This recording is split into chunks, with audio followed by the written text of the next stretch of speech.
திரு ஹஃபீசுல்லா, தமிழ்நாடு பின்னோக்கி செல்கிறது என்ற குற்றச்சாட்டை முன்வைக்கிறார் திரு ஜி.கே. நாகராஜ். ஃபர்ஸ்ட் தொடர்ந்து ஒரு பொய்யை திரும்ப பேசிட்டு இருக்காங்க. தமிழ்நாடு அரசு பிஎம் ஸ்ரீக்கு ஒத்துக்கொண்டது அப்படின்ற பொய்க்கு தலைமைச் செயலாளர் ஒரு கடிதம் எழுதியிருக்கிறார். தயவு செய்து அதை படிக்க சொல்லுங்க. அதில் ரொம்ப தெளிவாக சொல்லியிருக்கார்.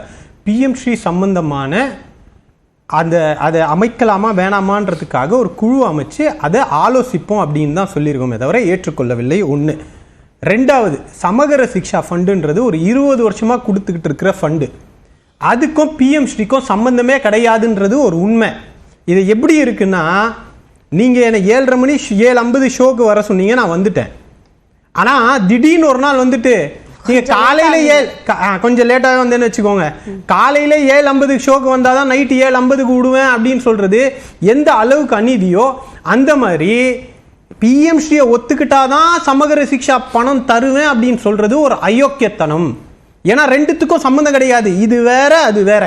இன்னொன்னு, சமகர சிக்ஷால மாநில அரசு ஒருங்கிணைந்த திட்டம். ஐயா இருங்க, ஒரே நிமிஷம் இருங்க. ஒரே ஒருங்கிணைந்த திட்டம் தான். பிஎம்சி எப்போ வந்துச்சு? ஃபர்ஸ்ட் பிஎம்சி எப்போ வந்துச்சு?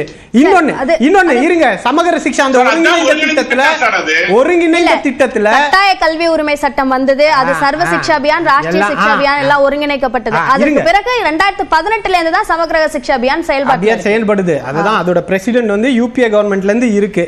சர்வ சிக்ஷான்றத சமகர சிக்ஷான் மாத்தி இன்னொரு ஸ்கீமுக்கு உள்ள கொண்டு வரீங்க. அதுல பிஎம்சி ஒரு கண்டிஷனா கொண்டு வரீங்க. ஓகேவா?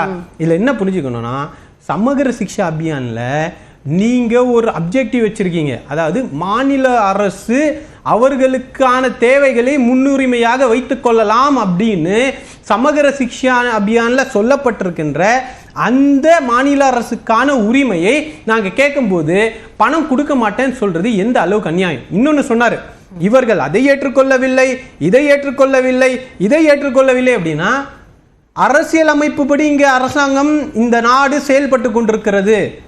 இங்க யாரும் பாஜகவுடைய நாக்பூர்ல இருந்து டிக்டேட் பண்ண வேண்டிய கான்ஸ்டிடியூஷன் கிடையாது.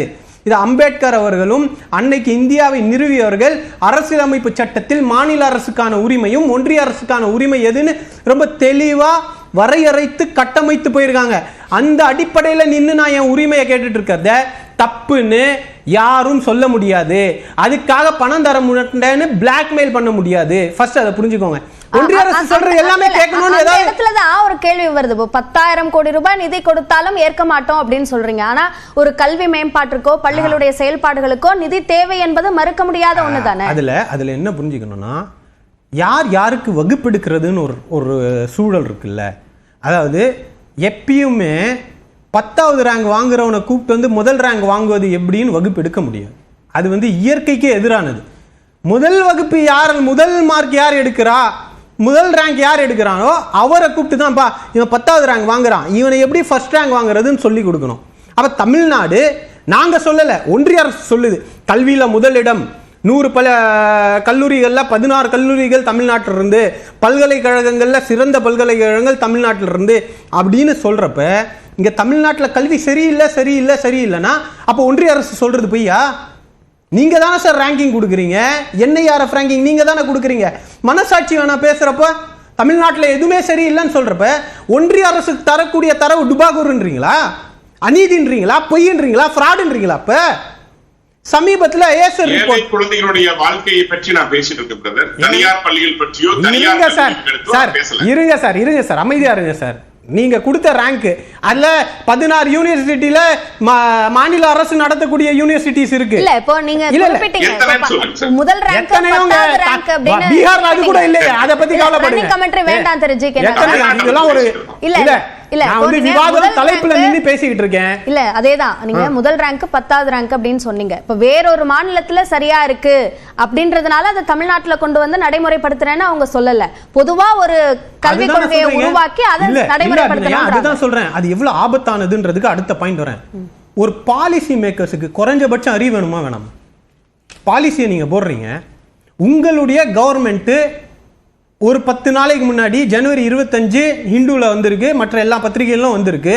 அதுல ஆர்டிக்கிள் நீங்க நடத்திய ஆய்வு 600 கிராமங்களில் நடத்திய ஆய்வில் இன்னைக்கு இருக்கக்கூடிய சூழல்ல மகாராஷ்டிரால அவர்களுடைய தாய்மொழியை படிப்பதில் 2வது வகுப்பு 5வது வகுப்பு மாணவர்களுக்கு சிக்கல் இருக்குது. அதாவது மூணாவது மொழியை பத்தி பேசல, அவர்கள் பேசக்கூடிய மராட்டி தமிழ்நாட்டிலையும் இருக்கு. எல்லா மாநிலங்களையும் அவர்களுடைய தாய்மொழியில் படிப்பதற்கே அந்த ஒரு மொழி பாடத்திட்டமாக இருக்கக்கூடிய பல மாநிலங்களில் அந்த ஒரு மொழியை படிப்பதற்கு சிரமப்பட்டு இருக்கக்கூடிய சூழல் இருக்கு அப்படின்னு உங்களுடைய ஏசர் ஆய்வு சொல்லுது. அப்படிப்பட்ட மாணவர் சூழல்களை வச்சுக்கிட்டு அவங்கள மூணாவது கல்வியை படிக்க வச்சு அவர்களுடைய தரத்தை உயர்த்துறேன்னு சொல்றது பொருந்தும் இல்ல சார். தமிழ்லயே அந்த பிரச்சனை இருக்கு. கேளுங்க, காதை கொடுத்து கேளுங்க, காதை கொடுத்து கேளுங்க. சும்மா ஒரு சிலபஸ் இல்ல, நான் சொல்லிட்டேங்க. அத அமைதியா இருங்க, நாகரிகமா நடந்துக்கங்க. தமிழ்நாடு உட்பட நான் சொன்னதை கேட்கல, சும்மா எனக்கு தெரிஞ்சது எல்லாம் பேசுவேன் வராது.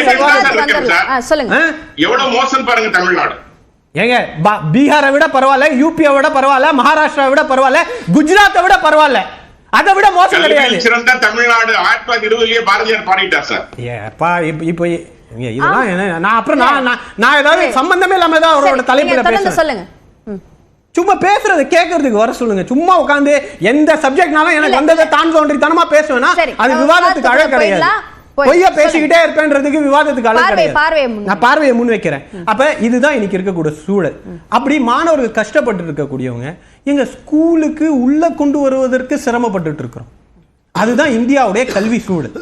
மாணவர்களை பள்ளிக்கூடத்துல தக்க வைக்கிறதுக்காக என்ன பண்ணணும்னு கஷ்டப்பட்டு இருக்கோம். அதுதான் இந்தியாவுடைய சூழல். அதுக்கு வழியா சொல்லுங்கன்னா மாணவர்களுடைய தரத்தை உயர்த்துற முதலில் பள்ளிக்கூடத்துக்கு கொண்டு வருவதற்காக என்ரோல்மெண்ட் ரேஷியோ என்னவா இருக்கு அதை கேளுங்க. பள்ளிக்கூடத்தில் பெண் பிள்ளைகள் தொடர்ந்து படிப்பதற்கான சூழல் இங்க இல்ல. அத பத்தி விவாதம் இல்லையே சார் உங்க நாட்டுல. வரி செலுத்த முடியாது அப்படின்ற ஒரு விஷயத்துக்குள்ள போறீங்கல்ல, அது சாத்தியமா? அவர் சம்பந்தமே இல்லாம ஏதாவது பேசிட்டு இருந்தாருன்னு வெச்சுக்கோங்களேன், விவாதம் ஒழுங்கா போக முடியாது. இல்ல குறுக்கிறது பரவாயில்ல, சம்பந்தமே இல்லாம பேசினா சம்பந்தம் இல்லாம பேசினா இப்படிதான் போகும். அப்புறம் நான் அவர் பேசுறப்ப குறுக்கிடுவேன், இதுக்கு நீங்க அனுமதிக்கணும். சரி, நீங்க சொல்லுங்க. அதாவது நான் எங்கங்க பேசினேன், நான் எங்கங்க பேசினேன்? திரு ஜி.கே. நாகராஜ் கொடுக்காதீங்க. திரு ஜி.கே. நாகராஜ் ஒரு நாகரிக அவங்க பேசுறப்ப மத்தவங்க பேசுறப்ப கேட்க சொல்லுங்க அமைதியா. நான் பேசுறப்ப இடைஞ்சல் பண்ண கூடாதுல. போ இல்ல, பண்ணவங்க கிட்ட கேளுங்க. பண்ணவங்க கிட்ட சொல்லும்போது அது உங்களுக்கும் பொருந்ததானே செய்யும். சரி பண்ணிக்கங்க, அவ்வளவுதான். ஓகே. இல்ல நாகராஜுக்கு வந்து பாயிண்ட் இல்லனா இந்த மாதிரி குறுக்கிட்டுக்கிட்டு ஏதாவது காமெடி பண்ணி பாருங்க. காமெடி பண்ணிட்டு இருக்காங்க மிஸ்டர் மரியாதை பேசுங்க. இல்ல இல்ல தாக்குதலுக்குள்ள காமெடி பண்றது பேசுறப்ப நீ குறுக்க பெற கூடாது. நான் வரலைங்க, காமெடி பண்ணாதீங்க நாகராஜ். போல காமெடி பண்ணாதீங்க, காமெடி பண்ணாதீங்க, காமெடி பண்ணாதீங்க. சீரியஸா டிபேட் நடக்குது, காமெடி பண்ணாதீங்க. Mister Nagaraj, this is a serious debate. This is a serious debate. This is a serious debate. இல்ல நான் தரவோட பேசுறேன், கற்பனையில பேசுறேன். நேரத்தை விரயம் பண்ண வேண்டாம். Mister Nagaraj, stop your comedy. நான் டேட்டா வச்சு பேசிட்டு இருக்கேன், கற்பனையில பேசாதீங்க. வரி குடுக்காட்டி என்ன நடக்குன்னு சொல்லி பாருங்க. சொல்லி பாருங்க, வரி குடுக்காட்டி என்ன நடக்குன்னு சொல்லுங்க. இல்ல இல்ல நான் அப்புறம் ஒளியை குறைக்க வேண்டி இருக்கும். சப்ஜெக்ட் வரி இல்ல, நீங்க வரி கொடுக்க அந்த நெருக்கடி எனக்கு தராதீங்க. திரு ஜி.கே. நாகராஜ் சொல்லுங்க, என்ன நடக்குன்னு சொல்லுங்க. சொல்லுங்க திரு. அத பேசுங்க, இதெல்லாம் நீங்க பேசியாச்சு. சொல்லுங்க. சீரியஸா பேசுறப்ப காமெடி பண்றது இல்ல இல்ல விவாதத்துக்கு போவேனா, நம்ம விவாதத்துக்கு நான் சீரியஸா பேசுறப்ப காமெடி பண்றது நிறுத்த சொல்லுங்க ப்ளீஸ். சார் நீங்க சொல்லுங்க உங்க பார்வை. நான் சீரியஸான விவாதத்துக்கு என்ன வரி கொடுக்க மறுக்கற. நான் பேசுறேங்க, அதுக்கு நான் பேசுறேங்க. பதில் சொல்ல கேள்வி கேட்டீங்கல, பதில் சொல்லட்டும். இருக்கார் சார்.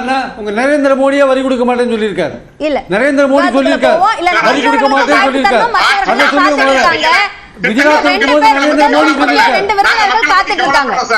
நரேந்திர மோடி சொல்லிருக்காரு வரி கொடுக்க மாட்டேன். அதனால சொல்லிட்டு சார் அவர் காங்கிரஸ் சொன்னாரு. ஆமா, இவர் வந்து உங்களுக்கு சொல்றாரு, திமுக உங்களுக்கு சொல்றாங்க சார், திமுக உங்களுக்கு சொல்றாங்க, திமுக உங்களுக்கு சொல்றாங்க. ஒத்துழைப்பு கொடுங்க, சொல்லுங்க. டிபேட்னு ஒண்ணு வந்தா ஒரு டேட்டாவை சொல்லணும். நான் ஏசர் டேட்டாவை காட்டி பேசுறேன். நான் நீங்க சொல்ற ஜிஆர் எல்லாருக்கும் பொதுவானது சார். நீங்க தமிழ்நாடு கல்வியில் சிறந்த நாடுன்னு சொல்றீங்க. உங்க நாடு ஜிஆர் காட்டி, நான் ஜிஆர் காட்டி பேசுறேன். தமிழ்நாடு உங்க மந்திரியே ஒத்துன்னு இருக்காரு சார். ஜிஆர் தர்மேந்திர பிரதானே ஒத்துன்னு இருக்காரு. ஒன்றிய அரசு கூடிய தரவுகளை வச்சு படிங்க. தர்மேந்திர பிரதான் நெட்ல படிங்க. அவரே ஒத்துன்னு இருக்காரு. தமிழ்நாடு சிறந்திருக்கு. தர்மேந்திர பிரதான் ஒத்துன்னு இருக்காரு. நீங்க என்ன பேசுறது? தர்மேந்திர பிரதான் ஒத்துன்னு இருக்காரு. அவர் லெட்டர் படிங்க முதல்ல. அவர் லெட்டர் படிங்க. அரசு பள்ளிகளை பத்தி பேசுங்க. அவர் லெட்டர் படிங்க. தர்மேந்திர பிரதான் லெட்டர் படிங்க முதல்ல. நான் திரும்பவும் பேசுறேன் அபிநயா. நான் பேசுறது ஃபுல்லா படிச்சு பாருங்க, என்ன போட்டுக்காரு பாருங்க. பாருங்க, நான் படிக்கிறேன். மறுபடியும் படிச்சு காமிங்க. இன்னொரு தடவை படிச்சு காமிங்க. படிக்காத பேசாதீங்க. படிக்காத எங்க வந்து பேசாதீங்க. தனிப்பட்ட நான் படிச்சு விவாதத்துக்குள்ள போறீங்க. நான் முதல்லயே படிச்சாச்சு படிச்சுக்கலாம். முதல்லயே படிக்க முடியும். நான் ஒரு தமிழ்நாடு எவ்வளவு சிறப்பானது அவரே சொல்லிருக்காரு. நேரம் விரைவாக இருக்கு. தமிழ்நாடு சிறப்பானது எல்லாருமே அவரே ஒத்துழைப்பு சொல்லிருக்காரு. கொடுக்கணும்னு கேட்டுக்கிறேன். ஒரு நாகரிகமான டிபேட்னா நம்ம ஒரு கருத்து சொல்றோம்னா எந்த அடிப்படையில சொல்றோம்? ஒரு டேட்டா இருக்கணும். இந்த டேட்டாவை படி அப்ப நான் எல்லாமே சொல்றேன். ஏசர் டேட்டாவை சொல்றேன், ஒன்றிய அரசு கொடுக்கக்கூடிய என்ஐஆர்எஃப் ரேங்கிங்கை பத்தி சொல்றேன். நான் வந்து நீங்க வருஷம் வருஷம் யூஎஸ்டிஐ இண்டெக்ஸ் ஒன்று கொடுக்குறீங்க, யூடிஐஎஸ்சி இண்டெக்ஸ் கொடுக்குறீங்க, அதை வச்சு தமிழ்நாடு முன்னோடின்றேன். நீங்க மோசம்ன்றப்ப எதை வச்சு மோசம் சொல்றீங்கன்ற டேட்டாவே இல்லாம நான் ஒரு பாலிசிக்கு ஒரு சயின்டிபிக் ரீசன் கொடுக்குறேன். இங்க இருக்கக்கூடிய மாணவர்கள் கஷ்டப்பட்டுட்டு இருக்காங்க, அதனால ஏற்கனவே இன்னொரு மொழியை படிக்கிறதுக்கு இந்தியா முழுவதும் சிரமமா இருக்கிறப்ப மூணாவது மொழியை திணிக்காதீங்கன்றதுக்கு ஒரு சயின்டிபிக்கான டேட்டாவை தரேன். இன்னொன்று நான் கான்ஸ்டிடியூஷனை கோட் பண்றேன். எதிர்ப்பதற்கான உரிமை இருக்கு, மாநில அரசுக்கு இருக்கு அப்படின்றத நான் சொல்றேன். நீங்க எங்க தலைவர் பேசினது ஒரு முழக்கம், அரசியல் முழக்கம். It's a political slogan. இதுக்கு முன்னாடி பேசி இருக்காங்க, எல்லாரும் பேசி இருக்காங்க. ஒன்றிய அரசு இந்த மாதிரி அநீதி செய்யும் போது மக்களுடைய கவனத்தை ஈர்ப்பதற்கான ஒரு பொலிட்டிக்கல் ஸ்லோகனை பேசி இருக்கோம். இதுக்கு முன்னாடி மோடி பலமுறை ஜிஎஸ்டி வர வேண்டும் என்று சொல்லும்போது அவர் என்ன ஸ்டாண்ட் எடுத்தாரு? பெட்ரோலுக்கு என்ன வரியை பத்தி அவர் பேசின ஆடியோக்களை இப்ப நான் அடுத்த பாயிண்ட்ல விடவா? பாயிண்ட் டேக்கன் இல்ல. இன்னொன்னு ஒரு சீரியஸான டிபேட் டிபேட்டோட பேச சொல்லுங்க, டேட்டாவோட பேச சொல்லுங்க. நான் ப்ரிப்பேர் பண்ணிட்டு வந்துட்டேன்றதுக்காக குறுக்கிட்டு எல்லாமே பேசிட்டு இருப்பேனா அது அநாகரிகம், அறிவின்மையோட வெளிப்பாடு.